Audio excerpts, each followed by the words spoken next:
Hi everyone. ఈరోజు వీడియోలో కారా చూపిస్తాను. ఈ కారా చాలా టేస్టీగా ఉంటుంది, సింపుల్గా చేసుకోవచ్చు అండ్ స్నాక్స్కి చాలా పర్ఫెక్ట్ అనమాట. పిల్లలు కూడా చాలా ఇష్టంగా తింటారు. సో ఈ కారా ఎట్లా ప్రిపేర్ చేసుకోవాలో చూపిస్తాను, చూడండి. సో ఫస్ట్ కారా కోసం శనగపిండి యూజ్ చేస్తున్నాం. ఒక బౌల్లోకి శనగపిండి తీసుకోవాలి. ఇక్కడ మేము 2 kgs శనగపిండి తీసుకుంటున్నాం. సో ఒక పెద్ద స్పూన్, రౌండ్ స్పూన్ ఉంటుంది కదా, ఆ స్పూన్తోని 2 స్పూన్స్ కారం, 1 స్పూన్ సాల్ట్ అండ్ చిటికెడు లేదా 1 టేబుల్ స్పూన్ పసుపు వేసుకొని మంచిగా మిక్స్ చేసుకోవాలి. ఉప్పు కారం అన్నీ మంచిగా మిక్స్ అయిపోయాక ఇప్పుడు నార్మల్ వాటర్ కొన్ని యాడ్ చేసుకుంటూ పిండిని ఒక పెద్ద ముద్దలాగా చేసుకోవాలి. సో ఇప్పుడు పిండి అయితే రెడీ అయిపోయింది కదా. ఇప్పుడు స్టవ్ ఆన్ చేసి ప్యాన్ పెట్టి ఆయిల్ వేసుకోవాలి.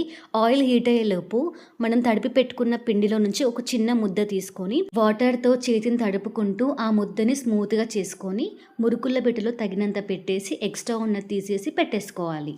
ఆయిల్ మంచిగా హీట్ అయిపోయాక డైరెక్ట్ ఆయిల్లోనే సర్కిల్గా ప్రెస్ చేసుకోవాలి. మొత్తం ఒకటే దగ్గర కాకుండా మొత్తం చుట్టూ ఇట్లా సర్కిల్గా ఫామ్ అయ్యేటట్టు ప్రెస్ చేసేసుకోవాలి. ఆయిల్లో మంచిగా ఫ్రై చేసుకోవాలి. ఒక సైడ్ తిప్పేసినాక ఇంకో సైడ్ కూడా మంచిగా ఫ్రై చేసుకొని ఒక గిన్నెలోకి తీసి పెట్టుకోవాలి. మిగతా పిండంతా కూడా సేమ్ ఇట్లానే ప్రెస్ చేసేసుకొని ఆయిల్లో ఒక గిన్నెలోకి తీసి పెట్టేసుకోవాలి. పిండంతా అయిపోయాక అదే ఆయిల్లో కొన్ని పల్లీలు వేసుకొని ఫ్రై చేసుకోవాలి. పల్లీలు ఫ్రై అయిపోయి తీసి పక్కన పెట్టేసుకున్నాక అదే ఆయిల్లో కొంచెం కడిగి పెట్టుకున్న కరివేపాకు కూడా వేసుకొని ఫ్రై చేసుకొని పక్కన పెట్టేసుకోవాలి. అండ్ నెక్స్ట్ స్పైసీనెస్ కోసం మనము వెల్లుల్లి కారం చేసుకోవాలి. ఈ వెల్లుల్లి కారం కోసం కొన్ని వెల్లుల్లి పొట్టు తీయకుండా తీసుకొని 1 స్పూన్ కారం, 1 స్పూన్ వాము, కొంచెం వేస్తే సాల్ట్ అండ్ 2 టేబుల్ స్పూన్ వేడి నూనె, ఇందాక ఫ్రై చేసిన ఆయిల్ ఉంది కదా, అది వేసేసుకొని మిక్సీ పట్టేసుకోవాలి.